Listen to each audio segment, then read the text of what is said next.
Welcome to Medica Wellness Studio. I'm Angelika Maria Koch with the educational videos about how to live optimal health and vibrant well-being as I continue to guide you step by step through an amazing and life-transformative process, empowering you to connect with your body and soul in a completely new way again.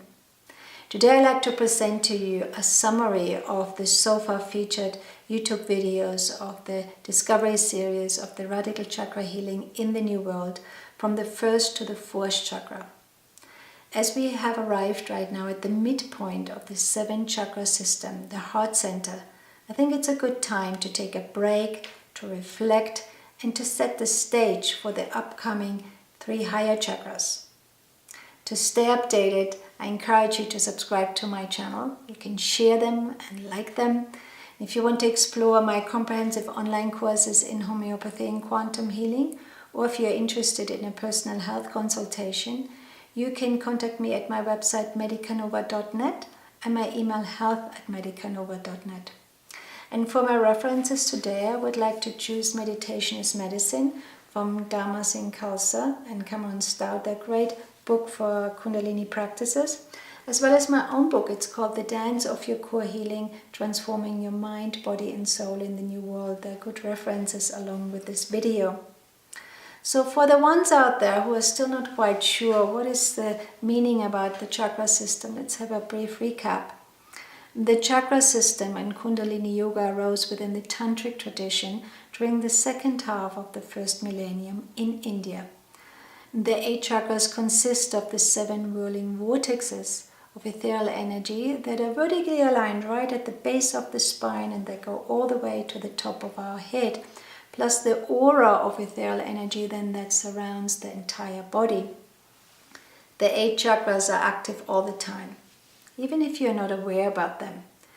The chakras not only hold the ethereal energy but also transfer it to the other chakras, so they communicate with each other, they support each other. In addition, they transmit ethereal energy to the physical body, primarily by bringing energy to the nervous system and the endocrine gland. So each chakra is located in the exact same area where you find a major nerve plexus and an endocrine gland. So in the first chakra to the second chakra, maybe you have an ovary, or in the second and third chakra overlapping, we have the adrenal gland, and the fifth chakra we have the thyroid gland, and so on. The beauty and elegance of the chakra system is that it is not strictly physical nor metaphysical. It really belongs to both aspects. So it really also is part of the body, the mind, and the spirit. And therefore each chakra has not only specific physical characteristics, but also specific psychological and spiritual characteristics, which I really would like to home in here in this video. So to refer to the indicated physical symptomatology and how to heal it, I want you to go back to my previous videos and look for the part 2 of each indicated chakra, and you will find it there. So let's start with the first chakra, called Muladhara, the seed of survival, which radiates a bright red color. Now the first chakra located is at the base of the spine near the rectum, so our closest connection also to the earth energies. It is in a sense our most human chakra because it is the primary ethereal manifestation of our most primal self. It's also furthest away from the highest chakra, which is the spirit. So the first chakra of all the chakras is most vulnerable to missing life's lessons because it is our least reflective chakra. As such, the first chakra is the primary mirror of our unconscious urges. So we have automatic instincts, animalistic behavior here. Reflecting the root essence of our selfhood, the first chakra is tightly bound to survival instinct. So it's about how we pay our bills and how we take care of our family. It's all about money and health and so on, right? It's existential things. But due to this preoccupation with survival and selfhood, people worry a lot. And as I said, about health, about money, about their status. They can even become obsessed and go into negative emotions like greed, retaliation, jealousy, and even revenge. They also feel, of course, terribly isolated because of this exaggerated selfhood then. And at its worst, the feeling of isolation can even go into paranoia. However, if the energy is free-flowing in and out of the chakra, the people really can benefit from the best qualities that this chakra has to offer. Among them is the elimination of negative habits and, bad thinking and addictive behavior. Another is the sense of security and stability that comes with having a strong sense of self. And therefore you want to also merge then with the other. You want to merge with your family. You respect your family. So the lesson of the first chakra is all about honoring your lineage, your tribe, your family, your ancestors, and at the same time, you really uphold your newly gained individuality. You exist, your right to exist on this planet. So it's about, bringing in the gifts from your lineage, implementing them in your now life, but also have the courage to say, I think some of this stuff I do not want anymore. It isn't life affirming anymore to me, and I leave that and I put them aside, and yet you respect your lineage. So today I want to invite you in this videos to really activate your chakras with sound and some hand gestures. They're called mudras. And here the mudra for the first chakra is you have your thumb and your index finger and you touch them lightly and you just put them straight on your knees. Here I'm sitting on a chair and I can do that very comfortably. If you want to sit on the floor in the lotus position, you're more than welcome. I choose to keep my eyes open right now with you because I really want to connect, but you can choose to also close them. And we want to chant the sound LAM, L-A-M, and really draw it out. And when you breathe, you want to use your breath and push that word LAM down right into your first chakra. It will be quite effortless because the sound knows where to go in your body. So let's breathe in. Let's breathe out. Totally let go. Breathe in. It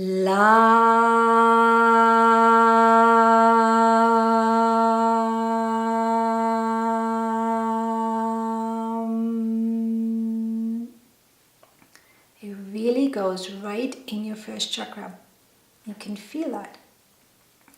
So the second chakra is called in Sanskrit Svadhisthana, and it's the cradle of creativity. It's also called the sacral chakra. The second chakra is particularly important and worthy of its respect because it is the virtual cornerstone of your foundation. This is the place, the heart and the soul of your creativity. And therefore it sets the direction of all what follows it, even the other chakras. Now I say especially during these challenging times of global paradigm shifts, creativity is more needed than ever right now. Because we face a new world that demands creative new solutions to new problems. So as the first chakra belongs to the earth element, the second chakra belongs to the water element. So here we have more immutable, more fluid, ever-changing, ever-flowing frequency, which displays also the actual pattern of creativity in itself. Now the ability to adapt to environmental changes is really the true essence and the definition of optimal health. Whereas the inability to adapt to environmental changes, therefore, defines illness, right? Think about that.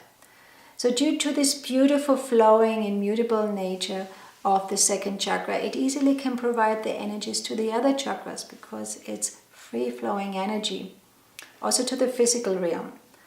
Although the second chakra is very much sort of part of the non-cognitive, non-intuitive lower triangle of the three chakras here, it has a very close relationship to the sixth chakra, which has to do with the clear vision, clarity of thinking. But this can only happen if this is birthed from the place of creativity. So they're intimately related to each other. So the second chakra radiates a kind of freshness, innocent newness that springs from its vibrant orange color. Although this chakra is directly related to sexuality, it does not support the lower nature of sort of expressed sexuality, particular perverted sexuality, because we really want to rise the Kundalini in a very clean and pure way. But when allowed to flow freely, the radiant energy is used for procreative processes. And also, it has this inherent childlike, experience of, I just want to run, right, across the meadow because I feel like it, right? It's this spontaneous instinct and saying, I just don't care, I just want to do this, right? That's the second chakra. So the core lesson of the second chakra hereby revolves on a deeper level around the creative instinct and also the vital reactions of others. So we see a lot of artists here, painters, musicians, writers, and they have often a strong sort of second chakra. But also they feel frustrated if they can't show their craft, right? And are not appreciated for it. So the core lesson of the second chakra is, as I honor myself, I honor you. In Lakesh, as I see myself in you. It's like really connecting here. So this chakra teaches us to courageously and sweetly uphold the gained individuality from the first chakra or the Muladhara by consciously merging with the other, without losing one's individuality and at the same time honoring the other's existence and presence. So the mudra for the second chakra is, I want to show you that, you place your right palm into your left palm. It's like a little basket, and you touch your two thumbs here nicely, gently, and you just drop it into your lap. Sit comfortable. And what we chant now is the sound VAM, V-A-M, and really draw it out again. It will not go into the first chakra, it will only really reside in your second chakra. These sounds know where to go, and that's really fantastic. So breathe in, breathe out, let go, breathe in.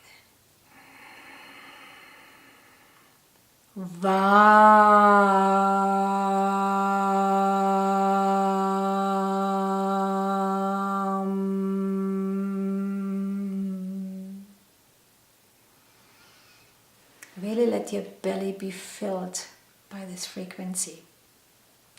We continue with the third chakra, called Manipura. It's the seat of Father Sun and Mother Earth, which radiates a yellow color.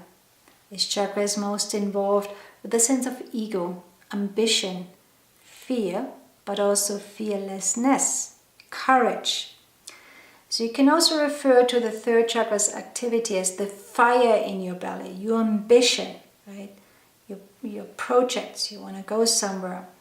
So if the third chakra is overactive, there is this incessant hunger for power, which never can be satisfied.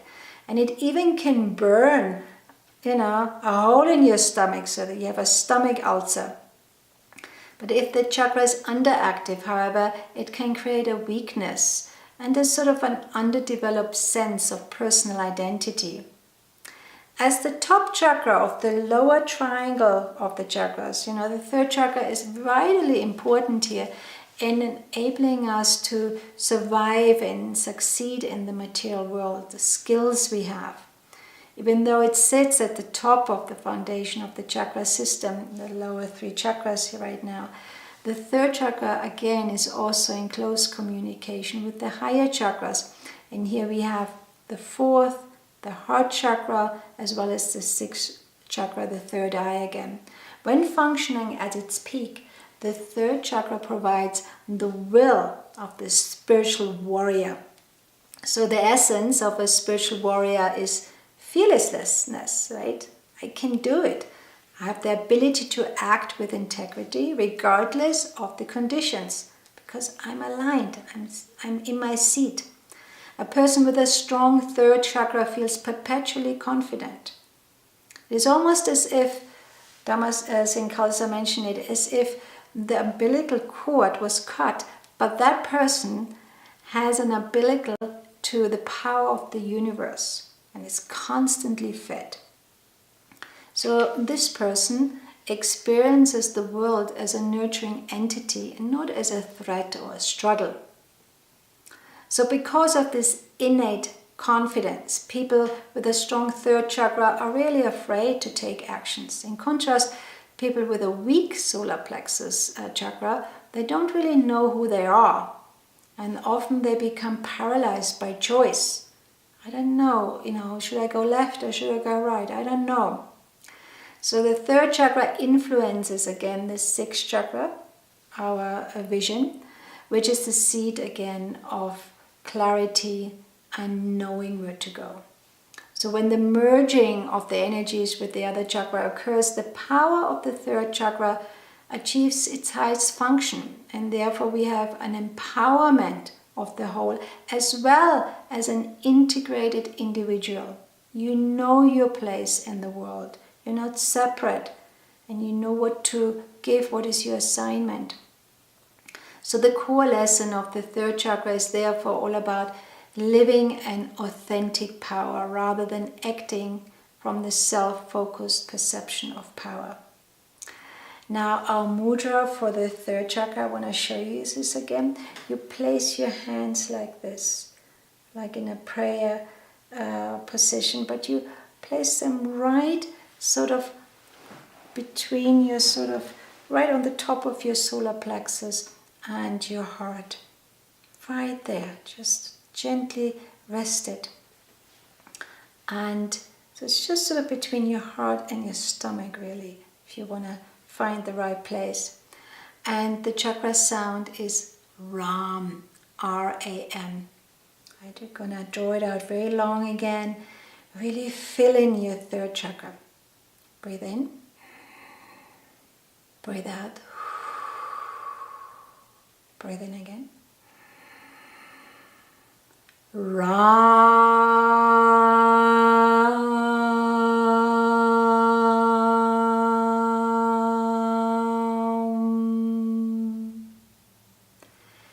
Maybe feel a little bit dizzy sometimes if you do that, but it's like you really focus on your solar plexus. It really fills it. It purges and cleanses it really beautifully.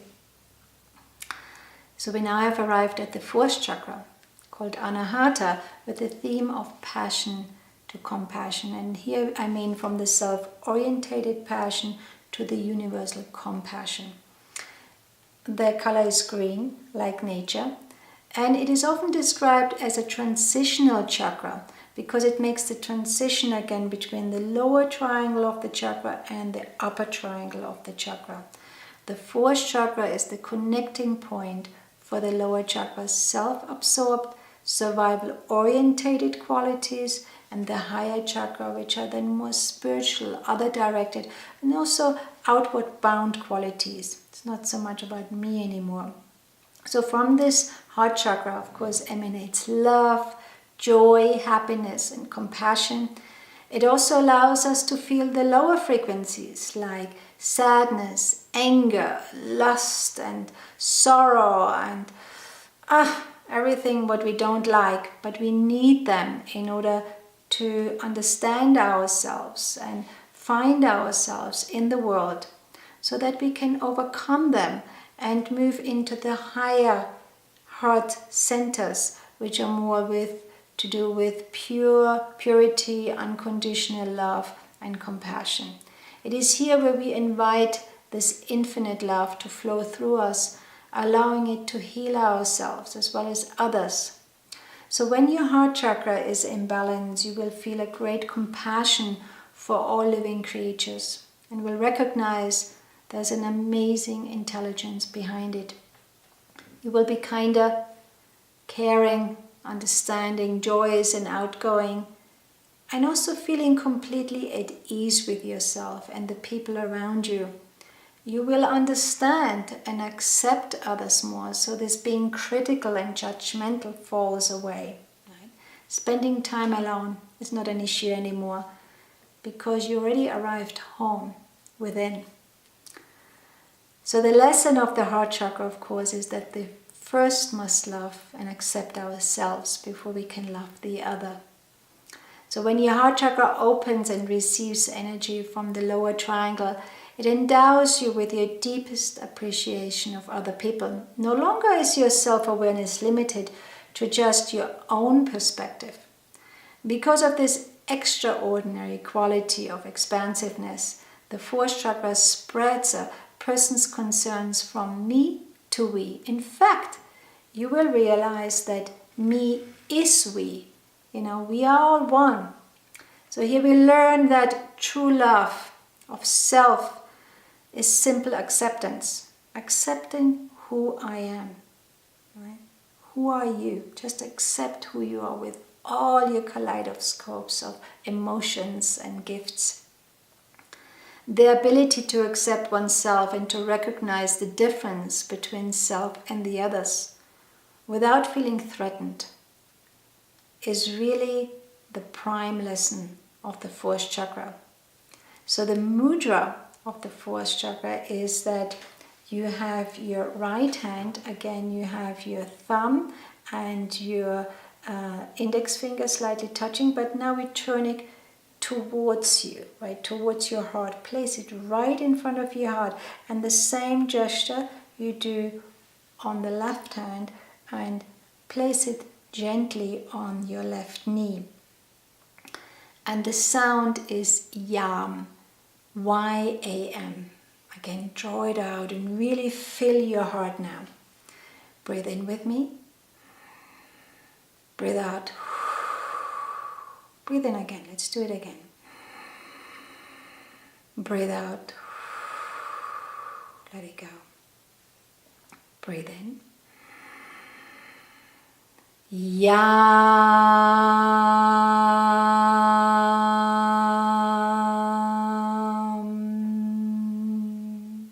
And again, the sound knows where to go. It will never go into the second chakra. It will always right here fill up your heart chakra. I think this is what I want to say today about the chakras. And I want to also announce that I will be traveling now over the next 6 weeks and therefore will be unable to post videos. So our fifth chakra will continue in mid-July. But I encourage you to use this time to truly change your perspective from primarily living from your mind by moving into your heart. So from now on, let your life be guided by your heart and start creating a coherent heart.